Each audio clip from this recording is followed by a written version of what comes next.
Erev Tov Rabotai, we are continuing with our Mishna Yomi Masechet Sanhedrin. We are up to Perek Bet Mishna Aleph. Today's Mishnayot should be Le'ilui Nishmat, Neria ben Svetlana Ranbai, Eliyahu ben Burcha Israelov, Chana ben Miriam, Sason ben Ryan, Yoshua ben Shifra, Menuchatam began Eden, Amen. And Avdi ben Chaim Lechaim v'derefua Shenemav Daniel Shalom ben Rosa Betoch Shachole Israel, and Achlama Mera Binyamin Od Zion Chai ben Dvorah. Having mentioned a Kohen Gadol in the previous chapter in Mishnah 5, the Mishnah cites other laws that apply to a Kohen Gadol. Many of the laws discussed in this Mishnah are based on the verse in Vayikra chapter 21 verse 10, and the Kohen who is greater than his brothers, which implies that the Kohen Gadol must be treated with greater respect than ordinary Jews. The Mishnah begins with matters where a Kohen Gadol has the same law as an ordinary Jew. Kohen Gadol dan v'daninoto. A Kohen Gadol may judge others, he may sit on a court as a judge, and others may judge him, meaning he may be tried in court for a sin or for a claim that someone has against him. If he commits a sin that carries a death penalty, he is judged by the great Sanhedrin of 71, as we learned in chapter 1, Mishnah 5. If he commits a sin punishable by lashes, or if he is involved in monetary disputes, he is judged by a court of 3. The next Mishnah states that a king may neither judge nor be judged. Our Mishnah teaches that these restrictions do not apply to a Kohen Gadol. Me'id u'me'idinoto, he may testify about others, and others may testify about him. In fact, the Kohen Gadol should not testify, the commentators explain, because it is degrading for someone of that importance to stand before the court as a witness. The respect that the court must show to the Kohen Gadol overrides his obligation to testify. So the Gemara on page 18b in Sanhedrin therefore explains that the Mishnah is referring to a case where the Kohen Gadol knows testimony about the son of the king. In that case, if the king himself, whose status is greater than that of the Kohen Gadol, comes to the court to hear the testimony, it is not disrespectful for the Kohen Gadol to be called to testify. Now the case cannot be that the king himself is on trial, because the king may not be judged, as stated in the next Mishnah. Choletz, he may perform chalitza with his brother's widow, although the chalitza procedure calls for the widow to spit toward the brother-in-law. A Kohen Gadol must perform this mitzvah despite this disgrace. V'choltzin li'ishto u'miyabmin et ishto, and his brothers may perform chalitza or yibum with his wife, with the widow. It is not considered disrespectful to the memory of a Kohen Gadol for his widow to remarry. She may therefore perform yibum, through which she becomes married to his brother, or chalitza, which permits her to marry anyone else. Aval hu eno miyabem mipnei shu asu ba'almana. But unlike other Kohanim, he may not perform yibum, because as a Kohen Gadol, he is forbidden to marry a widow, as the Torah says in Vayikra, chapter 21, verse 14. The Mishnah now states some laws where the Kohen Gadol is treated differently from other Jews. The Torah forbids a Kohen Gadol to become tameh from any dead person, even his closest relative, as it is stated in Vayikra, chapter 21, verse 11. He shall not come near any dead person. He may not become tameh to his father or to his mother. In this respect, a Kohen Gadol is unlike a regular Kohen, who may become tameh from his 7 close relatives: father, mother, brother, unmarried sister, son, daughter, and wife, as the Torah says in Vayikra chapter 21, verses 1 through 3. The Mishnah explains what a Kohen Gadol does at the funeral procession of a relative. Met lo met, if someone related to him dies, he may not follow immediately behind the people carrying the coffin to the grave, because being overwhelmed with grief, he might touch the coffin and thereby violate the prohibition against becoming tameh. Rather, when the people carrying the coffin are hidden from view, he appears, and when they appear, he is hidden. Meaning, he must keep the carriers of the coffin out of sight. He is allowed to enter a street only after they have turned its corner and disappeared from view.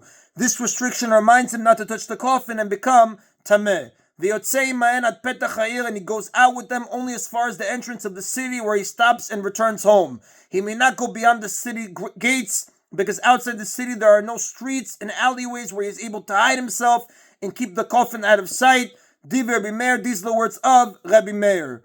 The next Tana holds that the Kohen Gadol may not accompany the coffin of his relative at all. Rabbi Yehuda says, Eno yotze min hamikdash, he may not even leave the temple to follow the coffin. Shenemar Umina Mikdash lo yetze, as it is stated concerning the death of a Kohen Gadol's relative, he shall not leave the temple. This is verse 12 in Sefer Vayikra chapter 21. Rabbi Yehuda takes this verse literally. Rabbi Meir, however, who permits a Kohen Gadol to leave the temple, interprets the word mikdash in the verse as meaning sanctify. The verse therefore means he shall not leave his state of sanctity, Rabbi Meir, who permits a Kohen Gadol to leave the temple, interprets the word mikdash as sanctity, meaning he shall not leave his state of sanctity, meaning he should avoid a situation that could lead him to becoming tameh. Therefore, as long as he takes measures to prevent himself from touching the coffin, like keeping it out of his sight, he is allowed to follow the funeral procession according to Rabbi Meir. The Rab does tell us, however, the halakha follows the opinion of Rabbi Yehuda, and therefore the Kohen Gadol may not even leave the temple to follow the coffin. Now, the procedure followed by Kohen Gadol when comforting mourners is the next topic of the Mishnah. And when he comforts others who are in mourning, meaning a Kohen Gadol may attend the funeral of a non-relative, provided that he avoids becoming tameh by touching the coffin or entering the cemetery. Since he is not as deeply affected by the death of someone not related to him, there is no concern that he might touch the coffin. Therefore, when he comforts others who are in mourning, he does not mingle with everyone else. Rather, as is customary after the burial, the mourners stand in place and all the people pass in front of them one after another, offering words of comfort. They say to the mourners, "May you be comforted by heaven." Later, the rabbis enacted that this should be done in the opposite manner, with the people standing in place and the mourners walking by them, as the Gemara says on page 19a in Sanhedrin, and this is the custom today. So the Kohen Gadol does not act like others in this case, while the one appointed as the deputy Kohen Gadol is appointed to take the place of the Kohen Gadol in case he becomes tameh and is unable to perform the temple service in Yom Kippur. So again, when he comforts others who are in mourning, he does not mingle with everyone else. Rather, as is customary, after the burial, the mourners stand in place, and all the people pass in front of them, one after another, offering words of comfort, while the one appointed as the deputy Kohen Gadol places the Kohen Gadol in the middle, between himself and the people, meaning the Kohen Gadol goes in the middle with the deputy on his right and the people on his left. In this way, honor is given to the Kohen Gadol. The procedure followed when a Kohen Gadol is himself in mourning is the next topic of the Mishnah. And when he is in mourning and is comforted by others, all the people say to him, "We are your atonement," meaning you will receive atonement through us, because we accept whatever suffering is meant to befall you. And he replies to them, "May you be blessed from heaven." And when they feed him the mourner's meal, because the mourner is forbidden to eat his own food at the first meal after burial, rather friends and relatives provide the food. So that all the people recline on the ground. It was customary in those times to recline while eating. They recline on the ground to show that they too grieve over his loss, while he reclines on a bench as befits his status. And that is in a Mishnah Aleph. Mishnah Bet states the laws of a king whose status is even greater than that of a Kohen Gadol. Hamelech lo dan v'lo danin oto. A king may not judge others, and others may not judge him.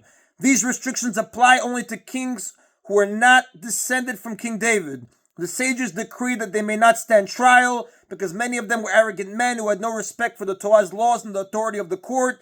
And since such a king may not be judged, he may not serve as a judge either, because it is derived from a verse that whoever may not be judged may not judge others. Kings of the house of David, however, may be judged and are therefore permitted to judge others. Lo me'id v'lo me'idin oto, he may not testify about others. It is beneath a king's honor to testify for someone else in court, and others may not testify against him. Since he may not be judged, there is no point in accepting testimony against him. This law too does not apply to a king from the house of David who may be judged. Lo choletz v'lo choltzin li'ishto, he may not perform chalitza with his brother's wife, the widow. It does not befit the honor of a king for his brother's widow to remove his shoe and spit toward him, and his brothers may not perform chalitza with his wife. A king's widow is forbidden to remarry, as the Mishnah will say. Therefore, she does not undergo chalitza, which allows her to remarry. Lo mi'abem v'lo mi'abmin li'ishto, he may not perform yibum with his brother's wife. Since the king may not perform chalitza, he may not do yibum either, because the mitzvot of chalitza and yibum are dependent on each other. A person who is exempt from one is exempt from the other. And his brothers may not perform yibum with his wife, because a king's widow may not remarry. Now, with dissenting view, Rabbi Yehuda says, Im ratza lachlotz o liabem zachur letov. If a king wishes to perform yibum or chalitza or yibum with his brother's widow, he is remembered favorably, meaning he has done a good deed. Although it is considered disrespectful for a king to perform chalitza ibum, a king may forgo his honor for the sake of a mitzvah, and it is praiseworthy for him to do so. The sages' response to Rabbi Yehuda, Amrulo, they said to him, En shomin lo, even if he wishes to perform chalitza or ibum, we do not listen to him. According to the sages, a king is not allowed to forgo his honor, even for the sake of the mitzvah, and that is what the Rav says. The halacha is the halacha follows the opinion of the sages. Another law that pertains to a king, then nosin almenato, if a king dies, no one may marry his widow, because that would be disrespectful to the king. It is also prohibited to marry the divorcee of a king, as the commentators point out. Now, the previous Tana does not allow anyone, even a king, to marry a king's widow. The next Tana disagrees. Rabbi Yehuda says, a king may marry the widow of another king. For we find that King David married the widow of King Shaul, Shenemar, as it is stated in the book of Shmuel, book 2, chapter 12, verse 8. And I, God, gave you David, the house of your master Shaul, and the woman of your master on your chest. Rabbi Yehuda understands the woman of your master to mean the wives of Shaul. The previous Tana, however, interprets the woman of your master as referring to other women of Shaul's family who were permissible to David, namely Merav and Michal, who were daughters of Shaul. The widows of Shaul, however, were forbidden to David, according to the Tana Kama, and the Rab tells us that in this regard, the halacha does follow the opinion of Rabbi Yehuda, that a king may marry the widow of another king. And that is an Abotai of today's Mishna Yomi. Baruch Adonai Le'olam. Amen v'amen.